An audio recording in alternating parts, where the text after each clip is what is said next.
C'est l'heure de Local Actu, l'information en Périgord sur RLP.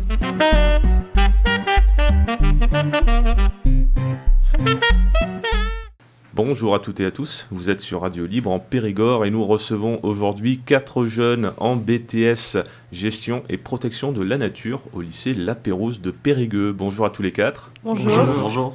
Alors je vous présente donc Louise, Léo, Kevin et Maximilien. Vous êtes là pour nous présenter votre projet pour les auditeurs. Donc nous on a mis en place un projet d'exposition photographique dans le cadre de nos études du PIC, projet d'initiative de communication. Et donc il commence le jeudi par le vernissage, donc l'ouverture de l'exposition. On va pouvoir accueillir les partenaires de l'exposition. Donc on a fait une exposition autour de la nature et de la relation avec l'homme. Avec un fil rouge. Après, on va peut-être pas trop en dire pour justement laisser un peu le suspense. Faut venir à l'exposition pour essayer de comprendre.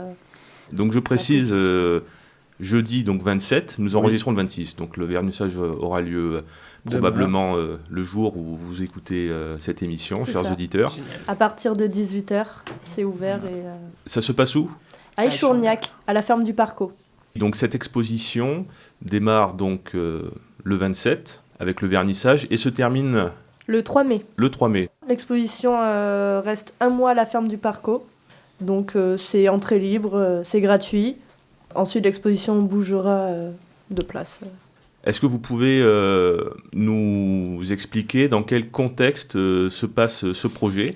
Parce qu'apparemment, toute votre classe a différents projets de ce type. Cela se passe dans quel cadre ?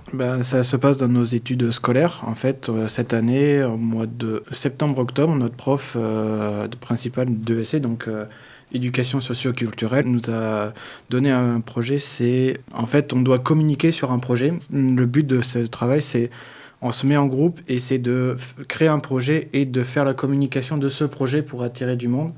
Et en fait, on peut avoir plusieurs thèmes. Certains ont des thèmes plutôt sur des animations, d'autres ce sera plutôt des interviews, ils viendront en parler. C'est libre à chacun et le but du travail, c'est de pouvoir montrer comment on ferait pour communiquer et comment on met en place de la communication, des retours et comment on met en place un événement en fait. C'est la création d'événements.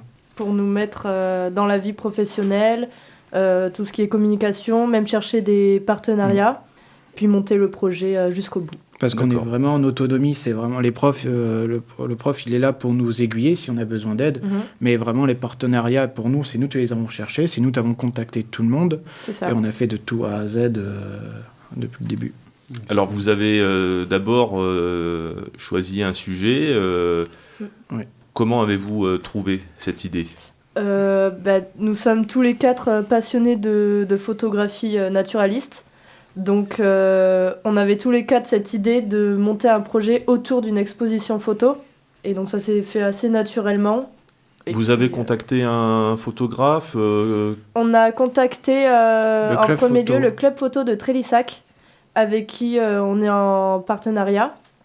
Et ils nous ont énormément aidés sur le projet d'ailleurs, on les remercie, parce que ils ont pu nous fournir les photos, un grand nombre de photos qui seront à l'exposition photo justement.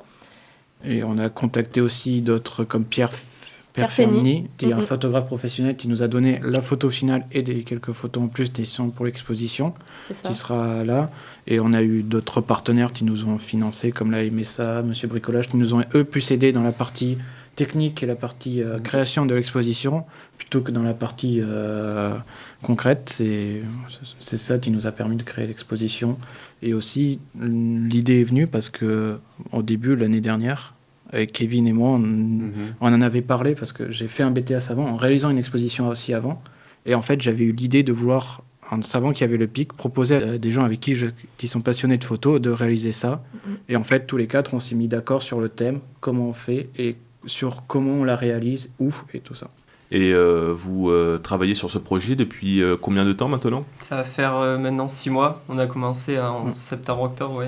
Donc, Non, je crois que septembre, on avait presque formé notre groupe, un des Oui. premiers. Donc on s'était mis, je pense, dès septembre à mettre dessus. C'est ça. Parce qu'en octobre, on était sur les stages. Et depuis septembre, on y bosse dessus, quoi. Donc c'est un projet sur presque une année scolaire entière. Ouais. C'est ça.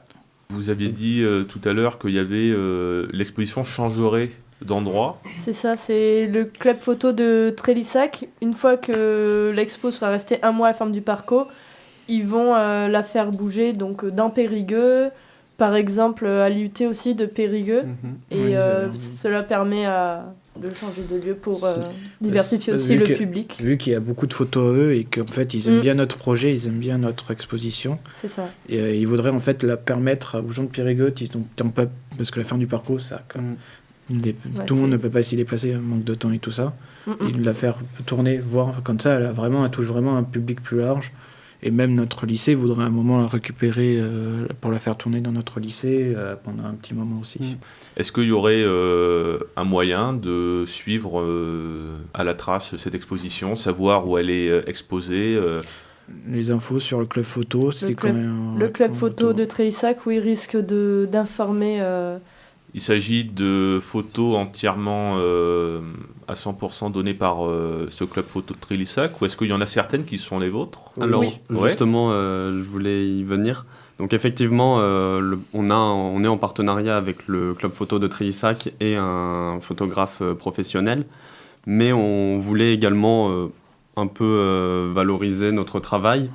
Et donc, en tout, on doit avoir à nous tous une dizaine de photos. Voire même plus, on en a une quinzaine, 16 voire. Ouais, une dizaine, une quinzaine de photos qui sont à nous pour justement pouvoir valoriser aussi Ce qu'on fait. ce qu'on fait. Notre travail. Donc cette exposition intitulée « La nature sort de son cadre ». La première partie de l'exposition se déroulera donc à la ferme du Parco à Échourgnac dès le 27 mars, donc probablement le jour où vous écouterez cette émission, à 18h. Alors est-ce que vous pouvez nous présenter l'idée que vous souhaitez faire passer à travers cette exposition? De quoi parle-t-elle? Alors, elle parle du lien entre l'homme et la nature. Cette exposition se passe en deux parties. Donc, une partie, une nature très colorée, très pétillante, très présente. Et à travers un fil rouge qui a un dégradé de couleurs, on passe d'une nature qui va être en ville. Donc, une nature quand même assez présente, mais contrainte par l'homme. Et on finit quand même avec un message positif. On le dit On pas. le dit pas. Il faut venir voir l'exposition pour comprendre. Et voilà, ça fait questionner sur la relation fragile entre l'homme et la nature, l'artificialisation des sols, l'urbanisation, tout ça. Très bien. À découvrir lors de cette exposition. C'est ça. Merci à tous les quatre. Mais merci à vous. Merci à vous. Merci. De rien.